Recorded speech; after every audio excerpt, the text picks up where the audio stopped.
ಅಂಕೋಲಾ ತಾಲೂಕಿನ ಅಲಗೇರಿಯ ವಿಮಾನ ನಿಲ್ದಾಣ ಯೋಜನೆಗೆ ಭೂಸ್ವಾಧೀನಗೊಂಡ ಪಟ್ಟಿಯಲ್ಲಿ ತಮ್ಮ ಹೆಸರು ಬಿಟ್ಟು ಹೋಗಿದ್ದರಿಂದ ಸಮಸ್ಯೆಗೊಳಗಾದ ವೃದ್ಧೆಯೊಬ್ಬಳು ಜಿಲ್ಲಾಧಿಕಾರಿಯವರಿಗೆ ಮನವಿ ಸಲ್ಲಿಸಿ ನ್ಯಾಯ ಕೊಡಿಸುವಂತೆ ಮನವಿ ಮಾಡಿದರು.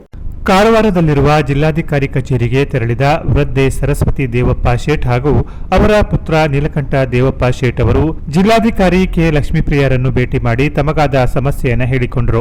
ಅಂಕೋಲಾ ತಾಲೂಕಿನ ಅಲಗೇರಿಯಲ್ಲಿ 5.3 ಗುಂಟೆ ಜಾಗ ಹೊಂದಿದ್ದು ಅಲ್ಲಿಯೇ ಚಿಕ್ಕ ಮನೆ ಕಟ್ಟಿಕೊಂಡು ಕೃಷಿ ಚಟುವಟಿಕೆ ಮಾಡಿಕೊಂಡು ಜೀವನ ನಡೆಸುತ್ತಿದ್ದೆವು. 4-5 ವರ್ಷಗಳ ಹಿಂದೆ ಅಲಗೇರಿ ಪ್ರದೇಶದಲ್ಲಿ ವಿಮಾನ ನಿಲ್ದಾಣ ನಿರ್ಮಿಸುವ ಯೋಜನೆಗೆ ನಮ್ಮ ಮನೆಯ ಸುತ್ತಲಿನ ಎಲ್ಲಾ ಜಮೀನುಗಳು ಭೂಸ್ವಾಧೀನಗೊಂಡು ಆಯಾ ಜಾಗದ ಮಾಲೀಕರಿಗೆ ಪರಿಹಾರ ಕೂಡ ವಿತರಿಸಲಾಗಿದೆ.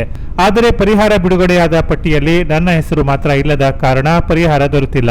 ಜಾಗದ ಪಹಣಿ ಪತ್ರಿಕೆ ನನ್ನ ಹೆಸರಿನಲ್ಲಿದ್ದರೂ ಪರಿಹಾರದ ಪಟ್ಟಿಯಲ್ಲಿ ನನ್ನ ಹೆಸರು ತಪ್ಪಿ ಹೋಗಲು ಕಾರಣ ಮಾತ್ರ ನನಗೆ ತಿಳಿದಿಲ್ಲ.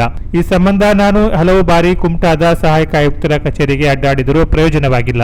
ನಮ್ಮ ಸಹಾಯಕ್ಕೆ ಬಂದ ಕುಮಟಾದ ಜನಸಾಮಾನ್ಯರ ಸಮಾಜ ಕಲ್ಯಾಣ ಕೇಂದ್ರದ ಅಧ್ಯಕ್ಷರಾದ ಅಗ್ನಿಲ್ ರೋಡ್ರಿಗಸ್ ಅವರ ತಂಡ ಕೂಡ ಎಸಿ ಕಚೇರಿಯಲ್ಲಿ ವಿಚಾರಿಸಿದರೆ ಈ ಬಗ್ಗೆ ಸಮರ್ಪಕ ಸ್ಪಂದನೆ ದೊರೆತಿಲ್ಲ. ಹಾಗಾಗಿ ಅವರು ನಮ್ಮನ್ನು ಜಿಲ್ಲಾಧಿಕಾರಿಗಳಾದ ತಮ್ಮ ಬಳಿಗೆ ಕರೆದುಕೊಂಡು ಬಂದಿದ್ದಾರೆ. ತಾವು ನನಗೆ ಪರಿಹಾರ ಕೊಡಿಸಿ ನ್ಯಾಯ ಒದಗಿಸುವಂತೆ ಮನವಿ ಮಾಡಿದರು. ಬಡ ವೃದ್ಧೆಯ ಮನವಿಗೆ ಸಕಾರಾತ್ಮಕವಾಗಿ ಸ್ಪಂದಿಸಿದ ಜಿಲ್ಲಾಧಿಕಾರಿ ಲಕ್ಷ್ಮೀಪ್ರಿಯಾ ಅವರು 20 ದಿನದೊಳಗಾಗಿ ಪರಿಹಾರದ ಪಟ್ಟಿಯಲ್ಲಿ ಸರಸ್ವತಿಯವರ ಹೆಸರು ಸೇರಿಸುವಂತೆ ಸಂಬಂಧಪಟ್ಟ ಅಧಿಕಾರಿಗಳಿಗೆ ಡಿಸಿ ಸೂಚಿಸಿದರು.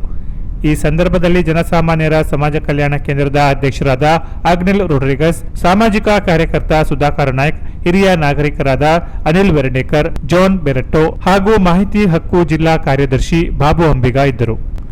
Canara plus news, Kumta.